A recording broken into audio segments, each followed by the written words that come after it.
I saw her for the first time on a cold morning. The sky was gray, and the wind was strong. I had just missed my bus, and I was standing at the stop, frustrated. That's when she walked up beside me. She wore a red scarf and carried a book in her hand. She looked peaceful, as if the cold didn't bother her. I remember she looked at me and smiled. I smiled back, even though my hands were freezing. We didn't say a word that day. The bus came, and we both got on. She sat by the window. I sat 2 rows behind her. I kept looking at her reflection in the window, hoping she would turn around. She didn't. The next day, I went early to the bus stop. I wanted to see if she would come again. And she did. Same red scarf, same calm face. This time, she stood next to me again. I gathered some courage and said, "Hi." She looked at me and said, "Hi," with a gentle voice. Her name was Lily. She was studying art at a nearby college. She said she liked reading books while waiting for the bus. I told her I always missed the bus because I walked too slow. She laughed. I liked her laugh. It was soft and real. That day, we sat together on the bus. We talked about books and movies. She liked quiet stories. I liked adventure. She said I was loud. I said she was mysterious. We laughed again. Days passed, and every morning we met at the same spot. The cold didn't bother me anymore. I even stopped wearing gloves, just so I could feel the moment better. We would talk about simple things, what she drew in class, what I saw on my way to work. One day it snowed heavily. The roads were white, and the trees looked like they were covered in sugar. Lily was waiting at the stop before me that day, and when I reached, she had made 2 snowballs. She handed me one and said, "Don't throw it at my face." I laughed and threw it at her foot. We spent 10 minutes just playing in the snow. The bus driver had to wait for us. Everyone looked at us, but we didn't care. I didn't know when, but something changed inside me. I started thinking about her when I went to sleep. I waited for mornings just to see her. It was not like the movies. It was quiet, soft, like music you hear in the background but still feel in your heart. One day, she didn't come. I waited. The bus came and left. I stayed for another hour, but she didn't show up. My heart felt heavy. I kept checking my phone, even though I didn't have her number. The next day, she still wasn't there. I started worrying. What if she moved? What if she got tired of our talks? What if she never comes back? On the 3rd day, she finally came. She looked pale. I asked if she was okay. She said she had a fever. I told her she should have stayed home. She said she didn't want to miss the bus. Or me. That was the first time I felt my heart jump. We sat together on the bus, and I gave her my scarf. She wore it and closed her eyes. I didn't talk much that day. I just looked at her. She looked peaceful again, like the first day. After that, I brought her tea every morning. She liked it with no sugar. I remembered that. She said I was strange for remembering small things. I said she was strange for liking bitter tea. We both laughed. One morning, I brought a sketchbook. I asked her to draw something for me. She drew the bus stop. There were 2 people in the picture, me and her. She gave me the page. I still have it. It was simple, but it meant something big. I started walking her to her college after the bus ride. We would walk slowly, talking about dreams, hopes, fears. She said she wanted to open an art cafe someday. I told her I just wanted to live a quiet life, maybe write a book one day. She said I could write about our bus rides. I smiled and said, maybe I will. One rainy day, I forgot my umbrella. She had one, so we shared it. The street was wet, but I didn't mind. I held the umbrella, while she held her book close to her chest. The rain made the world quiet. It felt like we were the only 2 people walking. She said, "You feel like home." I didn't know what to say. My heart beat fast. I didn't want the walk to end. That night, I couldn't sleep. I kept thinking about her words. Did she mean it? Or was it just a soft thing to say on a rainy day? Days turned into weeks. Weeks into months. We kept meeting, talking, sharing. I finally asked for her number. She smiled and said, "I was waiting for you to ask." We started texting. She sent me pictures of her drawings. I sent her pictures of the sky. She said I looked at the sky too much. I said she didn't look up enough. We were different, but we matched. She started calling me when she felt sad. I started calling her when I couldn't sleep. We became each other's person.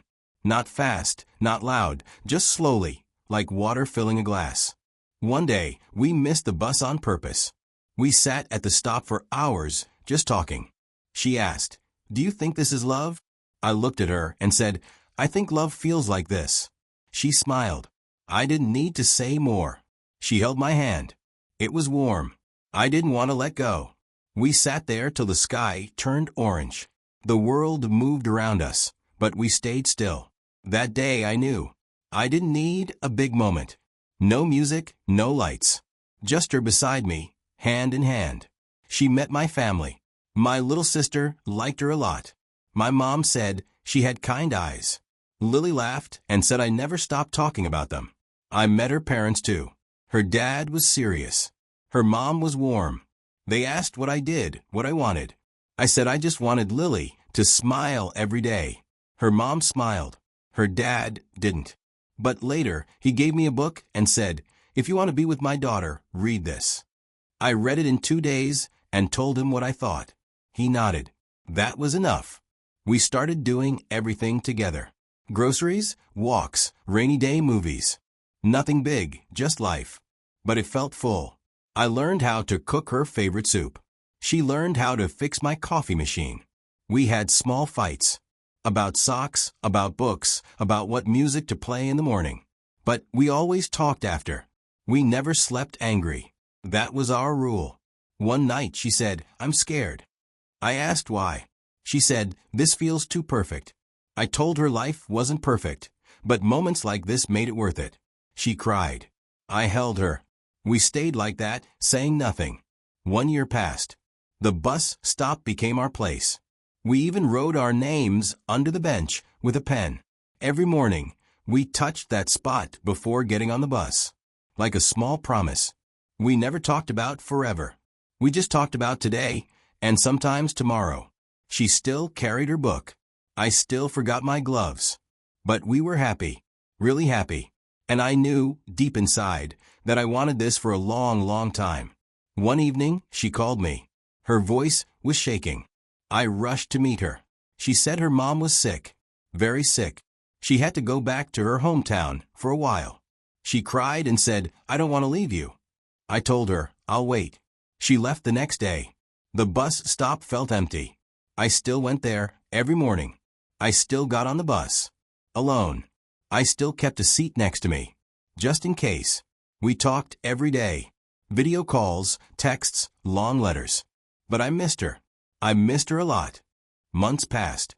Her mom got better. Lily said she would come back soon. I counted the days. I made a small notebook with all the things I wanted to tell her. On a sunny morning, she came back. Same red scarf. Same calm face. I ran to her, and she dropped her bag and hugged me. People looked, but we didn't care. We were home again. We sat at the stop like before. She showed me pictures of her town. I showed her my notebook.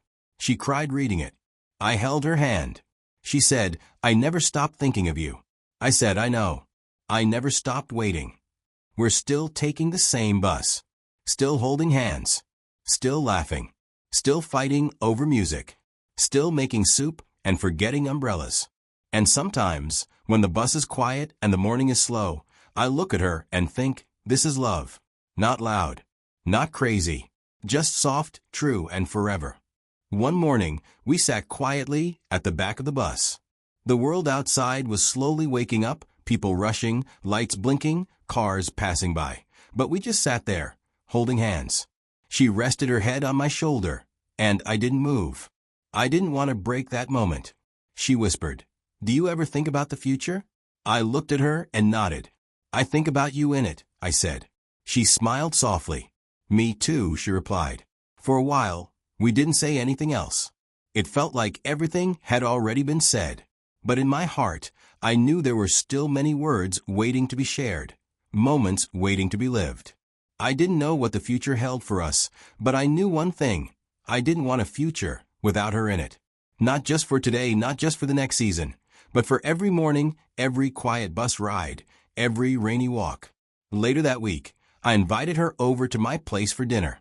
I cooked her favorite pasta, the one with too much cheese and not enough sauce, just the way she liked it.